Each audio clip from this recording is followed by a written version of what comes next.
ময়দান তাকে চিনত এক নামেই, মোহনবাগান দিদা। শান্তি চক্রবর্তী, একটা নাম, একটা মুখ, একটা আবেগ, যার সঙ্গে জড়িয়েছিল সবুজ মেরুনের নিঃস্বার্থ ভালোবাসা। শুক্রবার চিরতরে থেমে গেল সেই চেনা কণ্ঠ। চিরবিদায় নিলেন মোহনবাগান দিদা। আজ তার মরদেহ নিয়ে আসা হয় প্রিয় ক্লাব তাঁবুতে। শেষবারের মতো নিজের ঘরে ফিরলেন তিনি।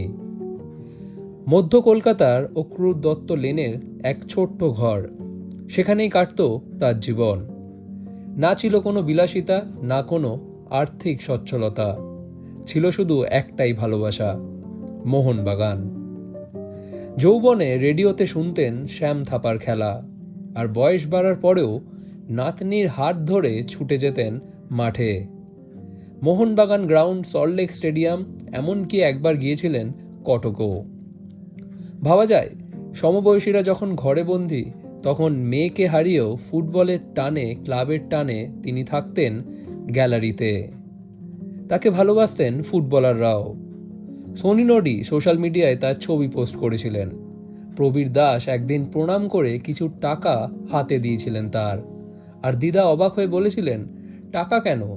প্রবীরের উত্তর, প্রণামই দিলাম দিদা। এই ছিল তার পরিচয়, ভালোবাসা, সম্মান আর আবেগের এক অনন্য গল্প।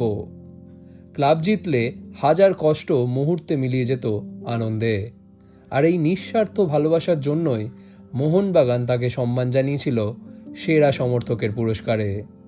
2015 সালে লেডি মেরিনার্স ফ্যান ক্লাব গঠনের পেছনেও ছিল তার গুরুত্বপূর্ণ ভূমিকা। আজ তিনি নেই, কিন্তু গ্যালারিতে সবুজ মেরুনের আবেগের প্রতিটি চিৎকার, প্রতিটি জয়ে থেকে যাবেন মোহনবাগান দিদা। কারণ কিছু মানুষ কখনো চলে যান না, তারা থেকে যান আবেগে, স্মৃতিতে আর ভালোবাসায়।